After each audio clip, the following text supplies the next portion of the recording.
Hello guys, welcome back to our YouTube channel Anira academy.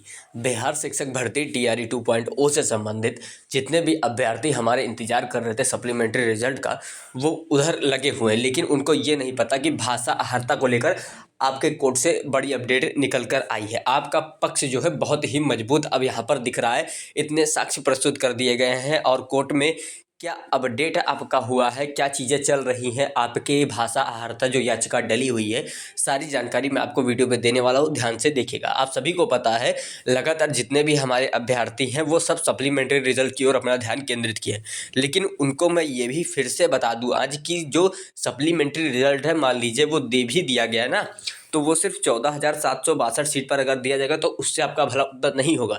लेकिन यहाँ पर भाषा अहर्ता का जो कोर्ट केस लगा है, अगर इसमें आपको फ़ायदा हुआ ना तो फ़ायदा बहुत बम्पर होगा, बहुत सारे छात्रों को फ़ायदा होगा। तो इसी वीडियो में बताने वाला हूँ पूरी जानकारी कि आपके जो याचिका डली हुई है पटना हाई कोर्ट में, उससे संबंधित क्या कोर्ट से अपडेट निकल कर आई है और आपका जो पक्ष है वो पूरी तरीके से मजबूत है और जीत आपकी ही होगी। अब आप सोच रहे होंगे मैं ऐसे बोल रहा हूँ, नहीं, अभी मैं प्रूफ दिखा रहा हूँ क्यों मैं बोल रहा हूँ जीत आपकी ही होगी। ध्यान से वीडियो को देखिएगा, आपकी सुनवाई कब होने वाली है, हर एक जानकारी मैं आपको इस वीडियो में देने वाला हूँ। उम्मीद है चैनल पर अगर आप नए हैं सब्सक्राइब ज़रूर कर लीजिएगा। आपको पता है आने वाली हर अपडेट आपको यहाँ से कोर्ट केस से संबंधित, फिर चाहे सप्लीमेंट्री रिजल्ट से संबंधित हर एक अपडेट सबसे पहले ऑथेंटिक प्रोवाइड की जाती है। सबसे पहले मैं थोड़ी चीज़ें आपको वो दिखा दूं जो एकदम आपके पक्ष में यहाँ पर प्रस्तुत कर दी गई है कोर्ट में, जिससे जो आपका पक्ष है यानी जो छात्र पक्ष है वो 90% दबदबा बनाया हुआ है। ऐसे नहीं बोल रहा हूँ, दिखा रहा हूँ आपको प्रूफ, एक एक चीज़ देखते जाइए। फिर हाँ, बहुत सारे छात्र भी इसी में कंफ्यूज बैठे हैं कि पता नहीं कोर्ट केस हुआ है नहीं हुआ है, तो जो समझदार अभ्यर्थी हैं उनको मैं बता दूँ यहाँ पर कोर्ट केस हुआ है। अभी मैं आपको उसकी सारी जो डिटेल्स हैं वो भी दिखा दे रहा हूँ, ताकि आपको जो डाउट रहता है ना, मैं मानता हूँ सभी अभ्यर्थियों को कहीं ना कहीं डाउट रहता है कि पता नहीं याचिका डली है नहीं डली है, सिर्फ हमने पेपर में ही देखा है। तो ये चीज़ें अभी मैं आपको कंफर्म किए दे रहा हूँ, ध्यान से देखिएगा। देखिए यहाँ पर लिखा क्या गया है साफ साफ, ये आपका नोटिफिकेशन है, आप सभी को पता होगा बिहार शिक्षक भर्ती टीआरई 2.0 का नोटिफिकेशन है। लिखा गया है यह पत्र 3 भाग, भाग 1, भाग 2, भाग 3 में विभाजित होगा। भाग 1 भाषा अहर्ता, अंग्रेजी, हिंदी, उर्दू, बांग्ला भाषा का व्यवहारिक ज्ञान। इस भाषा में मतलब इस भाग में कम से कम 30% अंक लाना अनिवार्य होगा। ये वाली जो नोटिस है ना, ये चीज़ें वहाँ पर प्रस्तुत की गई। अब देखिए साफ साफ लिखा नहीं लिखा, आप खुद पढ़ लीजिए कि 30% अंक लाना अनिवार्य है। अब दिखाता हूँ ये नोटिस, 100% हर एक अभ्यर्थी यहाँ पर इस नोटिस से वाकिफ होंगे। नोटिस पढ़ लीजिए, विज्ञापन संख्या 27/2023 अध्यापक नियुक्ति प्रतियोगिता परीक्षा के उम्मीदवार को सूचित किया जाता है कि वर्ग 1 से 5 को छोड़कर अन्य सभी वर्गों के विषय की परीक्षा में भाग 1 भाषा अहर्ता के अंक को शून्य किया जाता है। केवल वर्ग 1 और 5 में भाषा अहर्ता माना जाएगा। यहाँ पर ये नोटिस जारी कर दी गई, ये भी वहाँ पर प्रस्तुत की गई है कि देखिए किस तरीके से चीज़ें की गई। और अब तो यहाँ पर सप्लीमेंट्री रिजल्ट पर भी इन्होंने समझ लीजिए हमको लात मार के किनारे कर दिया।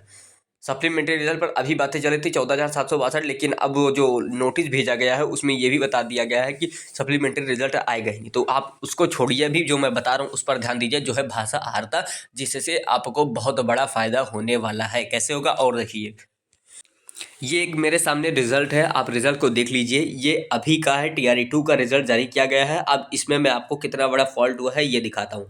साफ साफ आपकी स्क्रीन पर है, आप देख सकते हैं कट ऑफ मार्क्स दिया गया है, पार्ट 1, पार्ट 2, पार्ट 3 सभी दिए गए हैं और सभी की तीनों के नंबर दिए गए हैं। जबकि आप सभी को पता है जब आपका पेपर हो गया था, पेपर होने के बाद आपके भाषा अहर्ता को शून्य किया गया, तो बाकी पार्ट के नंबर कैसे आ गए यहाँ पर। अब यहाँ पर देखिए रिजल्ट जारी किया गया, ये भी साक्ष्य प्रस्तुत किया गया, मैं पहले बता दे रहा हूँ। नंबर भी देख लीजिए, वही है, चीज़ें देख रहे हैं, ये यहाँ पर देख लीजिए। अब मैं आपको दिखाता हूँ, ये रिजल्ट पहले प्रस्तुत किया गया और फिर आप यहाँ पर देखिए सिर्फ और सिर्फ पार्ट 3 का नंबर दिया गया है ऐसे, और बाकी एज इट इज़। मतलब पहले भी रिजल्ट जारी जब भाषा अहर्ता को हटा ही दिया गया था, लेकिन रिजल्ट जारी किया गया तीनों को जोड़कर। अब यहाँ पर उसके बाद उसी का रिजल्ट फिर जारी किया गया। ये सारी चीज़ें, सारे के सारे फॉल्ट जो आयोग के द्वारा किए गए हैं वो आपके यहाँ पर कोर्ट में उसका साक्ष्य प्रस्तुत कर दिया गया है। और हाँ, एक सबसे बड़ी चीज़, जो अभ्यर्थी हमारे यही सोच में बैठे हैं कि पता नहीं कोर्ट केस हुआ नहीं हुआ। उनके लिए टोकन नंबर आप देख सकते हैं, आपकी स्क्रीन पर है, आप देख लीजिएगा। लगातार जो बहुत सारे छात्र मैं मानता हूँ परेशान हैं कि पता नहीं यहाँ पर सुनवाई हुई है नहीं हुई है, क्या है, कुछ समझ नहीं आ रहा है। तो ऐसे अभ्यर्थियों के लिए स्क्रीन पर है, आप देख सकते हैं। आगे की जानकारी दे रहा हूँ, ध्यान से सुनिए। ये भी हर एक अभ्यर्थी को याद होगा, देख सकते हैं आप यहाँ पर जीएस मार्क्स है, सब्जेक्ट मार्क्स है और मार्क्स दिया गया है, और क्वालिफाइंग मार्क्स को डैश करके छोड़ दिया गया। यहाँ भी दर्शा दिया गया भाई क्वालिफाइंग मार्क्स की कोई वैल्यू नहीं है। आप सोचिए अगर कोई लड़का हिंदी भाषा ही नहीं जानता, हिंदी भाषा पास करने योग्य नहीं है, तो उसको शिक्षक कैसे बनाया जा सकता है। अब एक ये न्यूज़पेपर की कटिंग देख लीजिए, ये आई थिंक लगभग सभी अभ्यर्थियों ने देखा होगा, नहीं देखा तो मैं बता देता हूँ। ये पूरी की पूरी तरीके से आपके कोर्ट केस से संबंधित है 100%। यहाँ पर देखिए, प्रक्रिया शुरू होने के बाद नियम में बदलाव गलत। प्रक्रिया शुरू, और ये ऐसा ही नहीं है, ये भी आपकी भर्ती से संबंधित है। यहाँ पर साफ साफ कह दिया गया कि प्रक्रिया अगर शुरू हो गई है तो उसके बाद बदलाव नहीं किया जा सकता। अब एक अभ्यर्थी का ये कहना था, कमेंट बॉक्स में मैंने पढ़ा, उसने कहा कि जो आपकी नोटिफिकेशन आई थी उसमें लिखा था कि हम संशोधन कर सकते हैं। फिर मुझे यही चीज़ बोलना पड़ेगा, मैं बोलना तो नहीं चाहता, लेकिन अगर अच्छा मान लीजिए मैं ही अगर एग्ज़ाम कराता हूँ, मैं लिख देता हूँ नोटिफिकेशन में कि मैं संशोधन कर सकता हूँ। मान लीजिए संशोधन करने का मतलब कभी भी कर सकता हूँ।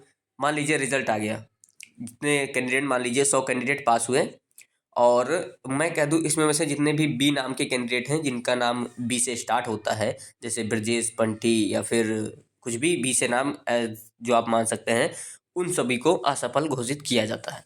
तो ये क्या हुआ, इससे बताइए क्या ही फायदा मिला, आप बताइए। इससे कुछ हुआ तो नहीं, बेवजह जितने भी बी नाम वाले थे मैंने उनको हटा दिया। उनका कोई दोष था नहीं था। अगर पहले ही मैं उनको बोल देता नोटिफिकेशन में कि भैया बी नाम वाले जितने हैं वो ना भरे, तो वो नहीं भरते, समय बर्बाद किया उतना। अब बोल रहे हैं इन लोग हट जाओ, अरे कोई लॉजिक ही नहीं है। अगर आपको भाषा हटाना था तो लगाया है क्यों? या तो लिखा संशोधन, तो संशोधन आखिर लिखा है ना, तो फिर से संशोधन कर दीजिए, भाषा को ले आइए। अब यहाँ पर देखिए, हाँ यहाँ पर क्या क्या गया आप सभी को पता है। यहाँ पर इसमें भी नियम बदला गया, जैसे पेपर शुरू हो गया उसके बाद नियम बदला गया। तो यहाँ पर जिसने नियम बदला उसको जुर्माना भरना पड़ा। उसने, जानते हो जुर्माना किसने दिया?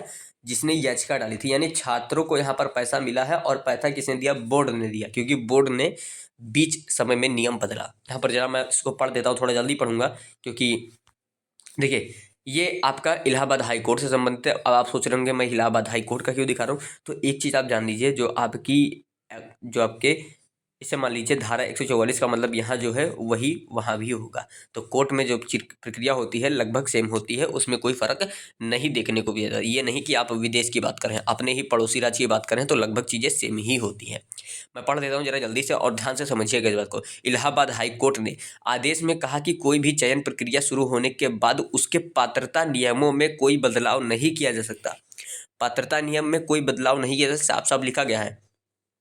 ऐसा किया जाना गलत है और वह उस प्रक्रिया में शामिल अभ्यर्थी पर लागू नहीं किया जा सकता। यह आदेश न्यायमूर्ति आशुतोष श्रीवास्तव ने अजय सिंह की याचिका पर उसके अधिवक्ता धनंजय राय एवं ईवीव के अधिवक्ता को सुनने के बाद याचिका निरस्त करते हुए कोर्ट ने इलाहाबाद विश्वविद्यालय के प्रश्नार्थक में प्रवेश प्रक्रिया शुरू होने के बाद हुए बदलाव में अभ्यर्थी लागू करने को सही नहीं माना है और विद्यालय को निर्देश दिया है कि याची को 50,000 रुपये का मुआवजा के तौर पर अदा करें। याची के ह्यूमन स्टडीज पीजी पाठ्यक्रम में प्रवेश की परीक्षा दी थी। ओबीसी श्रेणी में टॉप होने के बावजूद ईवीवी ने याची को प्रवेश देने से इनकार कर दिया। ईवीवी की ओर से कहा गया कि एकेडमिक काउंसिलिंग ने बैठक कर प्रवेश के नियमों में बदलाव कर दिया गया है। इसके तहत स्नातक पाठ्यक्रम में प्रवेश के लिए प्राप्तांक का प्रतिशत बढ़ा दिया गया है। यह बदलाव प्रवेश के लिए आवेदन करने की अंतिम तिथि से पहले ही किया गया है और 29 जुलाई 2022 को लागू कर दिया गया। इस आधार पर याची का प्रवेश निरस्त किया गया। याची के अधिवक्ता धनंजय राय का कहना था कि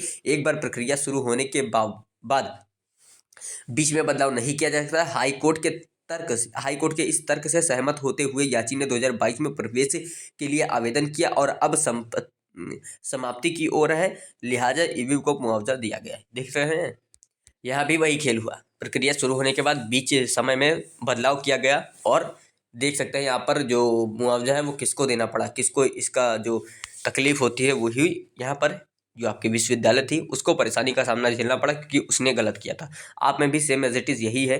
पेपर हो जाने के बाद आपके नियम को बदला गया है, परेशान बिल्कुल नहीं होना है कोर्ट केस से। हाँ, जो आपकी हियरिंग की सुनवाई है उसकी अपडेट मैं आपको नेक्स्ट वीडियो में देने वाला हूँ। तो आप लोग चैनल को सब्सक्राइब करके रखिएगा, बेल आइकन प्रेस करके रखिएगा, हर एक छोटी से बड़ी जानकारी आपको यहाँ से मिलती रहेगी। चलिए मिलता हूँ नेक्स्ट वीडियो में, तब तक के लिए जय हिंद।